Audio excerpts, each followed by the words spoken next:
it's a short career. Yeah. You've only got a limited time, and you need to earn as much money as possible in that limited time if you want to be successful. And Poland is the place to go for that. But yeah, we're kind of bending over too much for Poland, unfortunately, I think. It seems to be, we have this sort of feast in the famine. I remember Simon Lambert saying on a previous episode that, I can't remember last season, the season before, but 1 month he had like 3 fixtures in the whole month. The next month he had 17 fixtures. How can you reason with that sort of scheduling? Yeah, you can't, can you? I mean, 17 fixtures in a month is great, but that's when the planning comes in, like I was saying before, with your engines and stuff.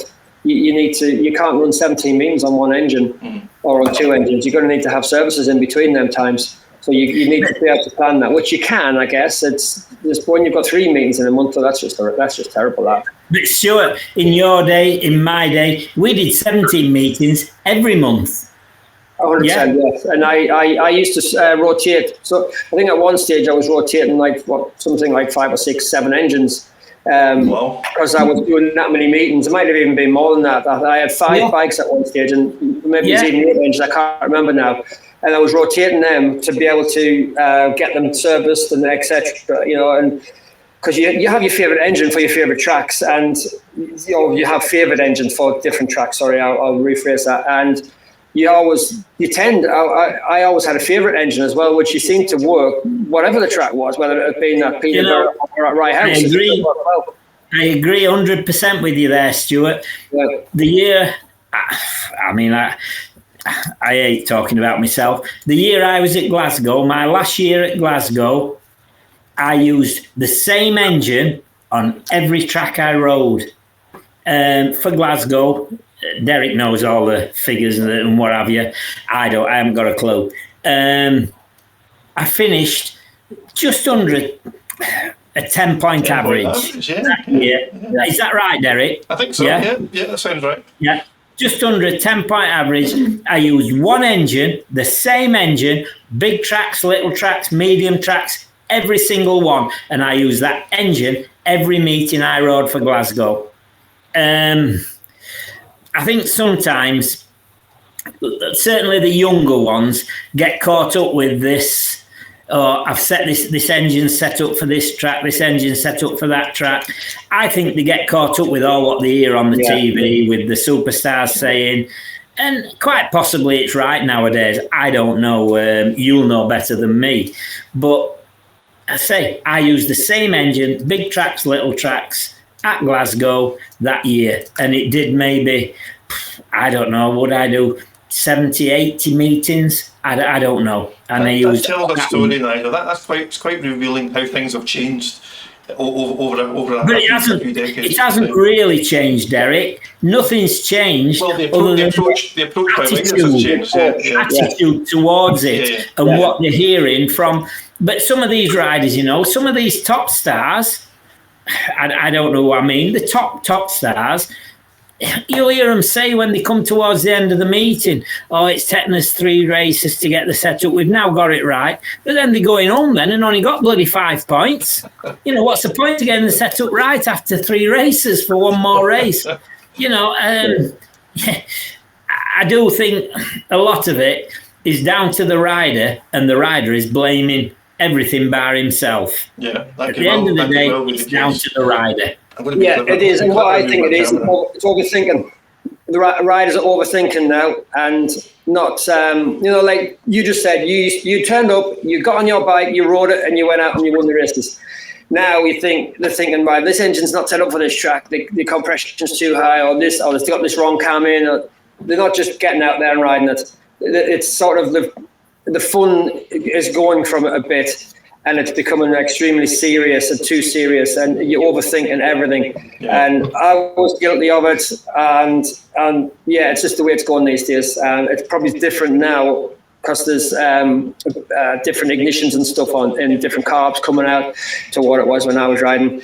I mean, it was just pretty standard stuff with the Blix carb and then the Selectri ignition or PVL, and I think they're all changing now. I think Brian Carger's been bringing out various ones with the magic boxes that are adjustable and stuff. And it's it's the overthinking, like I say. You just the best thing to do, turn up with one bike. All it's doing, isn't it, is adding to the cost of everything. Yeah. Yes. Yeah. It isn't improving anything, because we'll all have them ignitions, won't we then? Yeah. What maybe cost £300-400, I don't know what they cost, but they more might than cost £300-400. But nobody, the best rider will still win the race, won't he? Mm-hmm. Yeah, absolutely. The best rider will still win the race. Yeah. Going back to your day, you'll be a mate of yours as well, Dave Blackburn. He used to turn up one bike on the back of his car, go out, everywhere he went. Great rider. Not, just one bike. He didn't have any options. That was the bike he rode. Whatever the conditions, whatever the size of the track, and he just got in there and rode it and did well. What you guys are describing must still be achievable. That must still be possible. That you can invest in one good bike, engine, all the bits and pieces. It is, but I just think nowadays it's so easy for the rider to blame the bike, blame the track, and not look at themselves. Yeah. My opinion. Yeah. Hey, I'm no world champion. I don't know how they think. I don't know. But it is so easy to blame everything else rather than yourself. I always used to blame me. If I got no points, it wasn't my bike, it was me. Yeah. Maybe I was wrong, I was right. I don't know. But everybody blames the bike. It's I've just got the setup now. What a load of rubbish this is. I've got the setup right. Honestly, I don't believe the setups, they cannot do any more to an engine now at track than they did 30 years ago. Mm-hmm. Yeah. I don't believe they can. They can change the gearing, they can change the ignition timing, they can change the jets. That's what we did 30 years ago. Yes. We did that. Yeah. So where's all this rubbish coming from? We can't. Oh, we've got the bike set up. What they mean is they've just gone out, they've won a race, and they've got the other 3 races, they were crap. That's at the end of the day, that's what it is. Listen, if you're watching and listening with intently on what Robbo and Crabby are saying, whether you agree or disagree, please pop in a comment and let us know whether Crabby and Robbo are making sense or not as far as your knowledge extends. So go on, Crabby. Shoot me down. I'll stand by. Anybody shoot me down, I'm wrong. But I don't think I am, because the engine, nothing is any different than it was 30, 40 years ago. Yes, like Stuart Robbo says, the ignitions are coming more different, the carburetors are coming different. I can guarantee one thing, the clutches are no different. They are no different. Got the belt drive, I think, now as well. They're a bit more common. I think that's pretty much the only difference. Not the clutch, obviously, but they're not as vibratory, I think. Yeah. Right. But, I think that's pretty much the only difference. They're running a belt not everyone, but a few are. I'm just going to say, Rob, how many's using a belt? I don't know. I don't know anything about belts. I don't really know. I know there's been a couple using them, because they use them in the long track, don't they? You say so. I don't know. I don't know that now. Yeah. They're more common on the long track, but I just feel it is so easy for the riders to blame everything rather than look at themselves nowadays. They can blame an injury. You've rode, Stuart, as loads of us have, massive injuries. You've rode and you've never once said, I'm not feeling very well, my leg's not good, I've got this injury. It's so easy to blame everything else other than your head. Yeah. If I'd have thought I'd have done something like that, I wouldn't have rode in that meeting. That was hence why I said to Tom earlier, make sure you're 100%. You're 100% fit. 100% right, Stuart. Yeah, it affects your head. Going back to the engines and things, I bet you most riders these days, certainly in the British leagues, have a favourite engine still. Well, we can go back, can't we? In most places. We can go back, and I've mentioned this before on here, Derek, Robbo. Tony Ricardson in the Grand Prix. He come out and there was a big crash on the first corner, ripped the fence all down. Tony Ricardson bent a bike. He took the engine out of this was what I read. I think it's right. Took the engine out of the bent bike, took an engine out of his spare bike, put the engine into the spare bike, what it crashed on. Yeah. Because that engine was the one. Okay. So Makes sense. Exactly. Guys, let's move on and pick up a couple of bits of signing news in the past week. Let's start with Leicester, and I believe Leicester are about to announce another signing tomorrow morning. That's Thursday as we have this conversation. But Leicester have already announced the signing in the past week of Nick Morris, who made a return to the Lions. And that was the last Premiership club that Nick rode for before his suspension at the end of this 2023 season. Nick was quoted as saying, "I feel I owe it to them and all the people who I let down and everyone who has supported me to put in a big season there." Nick Morris is now, I remember Nick when he first came over to the UK because he rode for Glasgow, but he was only 15, 16 then. Nick's now 32, and I kind of sense, having had 2 years out the saddle, now age 32, I kind of sense that Nick must have matured, and he'll be aware, Nigel, won't he, that it's now or never in terms of making a bit of a mark in the world of Speedway. Well, I hope he does, because he's got a lot to repay, hasn't he? I don't agree with the drugs thing anyway. I don't like the drugs thing. Not into that at all. But, he served his time, he's come back, and he did very well last year, didn't he? And I'm sure he'll do even better next year, because obviously he is a very good rider. And fair play to him. He owes people, he says. Yeah. In his words, he says he owes. Yeah. And fair play to him for that, and good luck to him. I hope he does well, and he has a good year. He's done his time. Yeah. He did the crime. He's done his time, and he's prepared to get on with it now. He's admitted it. Get on with it. And he did very well last year, I think, coming in when he did. Certainly, coming in at Sheffield like he did. Yes. He did really well for Sheffield. And good luck to him. Good luck to him. I hope he repays everybody for the faith they've got in him. Yeah, I think Leicester and Berwick will get a real good shift out of Nick. He's on a kind of false average at both clubs, so a good piece of business for Leicester and Berwick. Bellevue have burst into life. They've announced a couple of riders. So in addition to Dan Bewley and William Cairns, who's going to occupy the Rising Star berth with the Aces, they've now announced in the last week the return for the 5th successive season of Norik Blodorn, who's still only 21 years young, and also Peter Kildemand has joined the Aces. He's signed on the dotted line. So Nigel, another couple of non-English riders and non-Australians as well. No. They're not English, are they? No, sorry, it's Derek, not British. That's what I mean, that's not better. British. That's better. That's what I mean. I don't mean that wrong. I think Bellevue are in for a bit of a tough season. I really do. I don't know. I take it Brady Kurtz isn't going to come back, is he? It doesn't look like it at the minute. So I see an hard season for Bellevue. Mark Lemon might have a little bit of work to do yet. I don't know. That's the way I'm reading the Aces team so far, Nigel. So let's see who they complete their side with.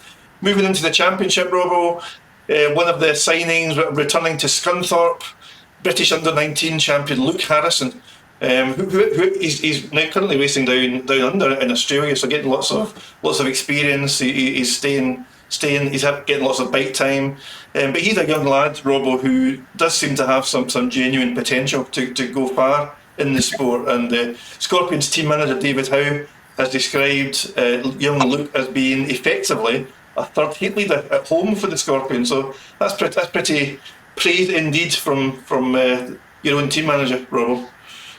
Yeah, definitely. Very good words from Dave there about Luke. And Luke's doing the right thing. He's getting in the winter in the sun, as well as getting some laps under his belt. And it's a good thing. It's a big thing to be able to do a lot of laps in the winter. It helps a lot when you come back to the season in the UK.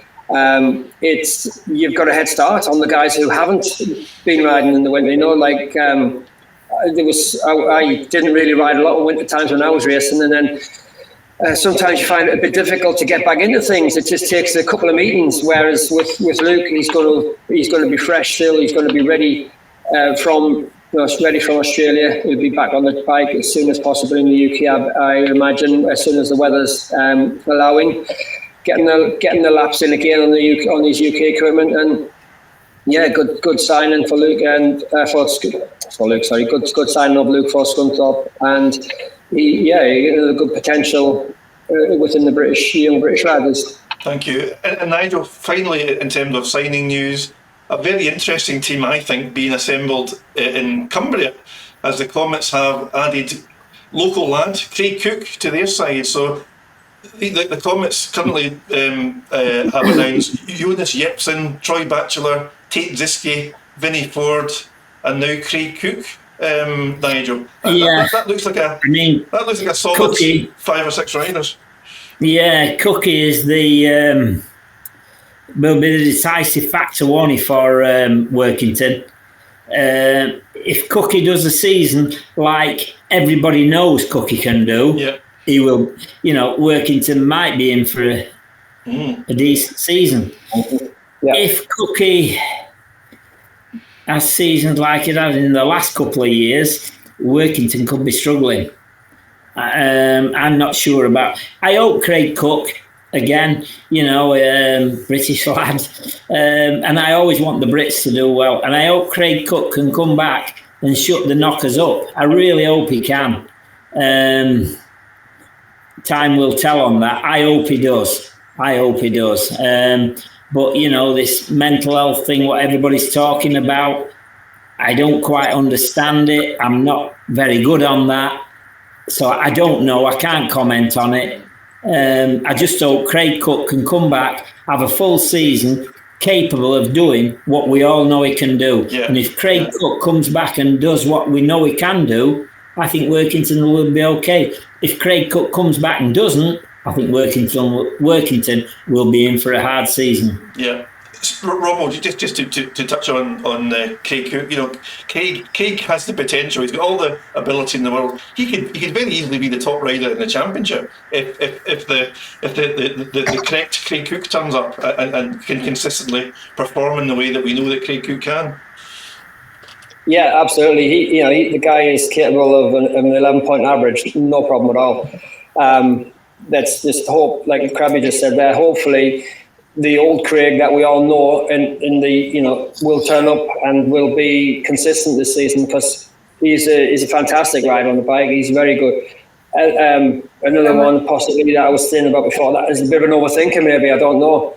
Maybe that's part of the issues he's had. I don't really know what's been going on in the background in Craig's life over the last few years, but he just hasn't been the Craig that we all know, that we've seen in the past when, he's sort of GP level at one stage, wasn't he? Pretty much. He was in the GPs, yeah, he was. And he's a great talent on a bike in general, not necessarily just a speedway bike. He's a good motocross rider as well. So he's a great talent on a bike. And yes, let's hope Craig can come back and be strong like we all know he can. And like, I agree with Michael. Yeah, I agree with that copy as well. If Craig comes back good, Workington will be successful and he'll do well. If he isn't, he will be in trouble. 100%. I think we all get behind Cookie, wish him the best, 100%. And let's hope he shows everybody this is the Craig Cook it can be. I hope he can be, and good luck to Cookie. I hope he does well. Here, Nigel. Yeah, totally agree. Yeah. So there we are. That's probably caught up on some of the signing news. A reminder that in the coming weeks, and certainly ahead of the new season getting underway, we will focus. We'll do a sort of deep dive on each club side in the Premiership and the Championship, and we'll give our own assessments respectively. We might even publish some predictions as well about how the leagues might turn out this season. And just to round off this particular section, news from Australia. We talked about the Australian Championships last week. No surprises really. Congratulations to Jack Holder, who won all 4 rounds. You can't get much more dominant than that, and he has, for the second time, become the Aussie National Championship. Jamin Lindsay, will he yet be named in that Bellevue side this year? Finished runner-up. And Rohan Tungate, will he feature at all in British Speedway in 2026? Was 3rd overall. And further congratulations from Australia to Kenyon Rue, who won the FIM accredited Oceania Speedway Championship at Gilman Speedway in Adelaide on Saturday. And with that goes a GP qualifier place. Could it yet be at Glasgow in May? Guys, just to touch on Jack Holder's dominance. You know, we talked last week about the lineup, the field maybe not being at the level that people would want it to be, or certainly not at the same level that it was even last year. But Jack can only beat who's out on track with him, and his dominance was undoubted, Robbo. Yeah, he still had to go out there and do it, and he went out and did it. Jack is at the moment, he's riding the crest of a wave, isn't he? He's top level, potential world champion, like, without a doubt. And I remember seeing him a long time ago, years back, and I thought to myself that there's within the next sort of 10 years, 10 to 15 years, a future world champion with Jack. I mean, he'd only just come over to the country then. He was, you could just see it. He was good. He's a very good rider. And I don't know Jack that well, to be honest. I know who he is as a rider. I've seen him ride a lot. And I know both his brothers, because I've raced against them a lot more. The talent that guy's got is phenomenal. He's right up there. And he could potentially be pushing for the world title, I think, this year, along with Brady. Hopefully, the Brits, the three Brits that are in the GP as well. I think Jack will be up there. He's a different level at the moment. I'm sure that will be very much in his sights this year. Crabby, any closing thoughts, Nigel? He'll be in the top 8, won't he? At 7, he'll be in the qualifiers, won't he? He'll qualify for the year after, I'm sure. He's a top rider, isn't he? Whether he's going to win it, not sure about that, really. But hey, certainly he's a world-class rider, isn't he? I wouldn't say anything different. A fool would, for anyone to say anything different, only a fool would say that. And as Robbo says, he can only beat what's in front of him, which he did. So, but there's one or two, that Keenan Rue, I think you mentioned there, Robbo. Yes. He looks so had a good win out in Australia. That poses good for him coming back, doesn't it? It would have been nice to have seen Max Frick, Dougie, Ryan Douglas, and them in it. Yeah. Then we might have seen a little bit of different. But hey, it is as it is. Jack Holder won it. He can only win what's in front of him, which he did. Fair play to him, and I'm sure he will certainly be in the top mix of the Grand Prix, won't he, this year? I'm sure he will be. Yeah. But let's get back to British Speedway. Let's talk about British Speedway. That's what we're interested in. British Speedway. Exactly. Well, on that note, that will do us for episode 2. But there will be lots of focus on British Speedway, all things being equal, next week. I know I've hinted at it already. Please keep across our social media. We will reveal who our interviewee is next week. A big name in British Speedway, and one that you will absolutely not want to miss. So if you haven't done so already, please make a point of subscribing. It is free to our YouTube channel, so you don't miss any videos that we post on our channel. And follow us on social media as well, Facebook in particular. We're fast approaching 1,900 followers on our Facebook page, which is highly pleasing. Listen, that all good. Robbo, Crabby, thank you very much for stepping into the breach. You've had an extra hard shift this week, so thank you for being so talkative. Apologies for any earlier glitches when we're talking to Tom Brennan. I'm not quite sure what was happening, but we'll press on regardless. Please be active for us out there. Please help us spread the word on 360 Speedway. Tag in some of your Speedway-minded friends and family. And please keep in touch. Comment under any of our videos on social media and on YouTube. And remember our dedicated WhatsApp number, which is 0333 772 4046. You can message us on WhatsApp, and if you want to suggest any future discussion topics, please feel free to do so, and we will absolutely take that on board. Robbo, Crabby, it's bedtime, I think, for the three of us. Thanks again for your time and your input. Hey, can we just say, Derek? Go on, Nigel. Can we just say good luck to the British boys, Tom Brennan, Dan Thompson, Cooper Rushton, great kids, and I hope everything goes good for them, and we'll be watching for them, won't we? 100%, 100%. Absolutely, 100%. Absolutely. Listen, have a good week out there, look after yourselves, and we'll see you again next week. Thank you, good night. Good night.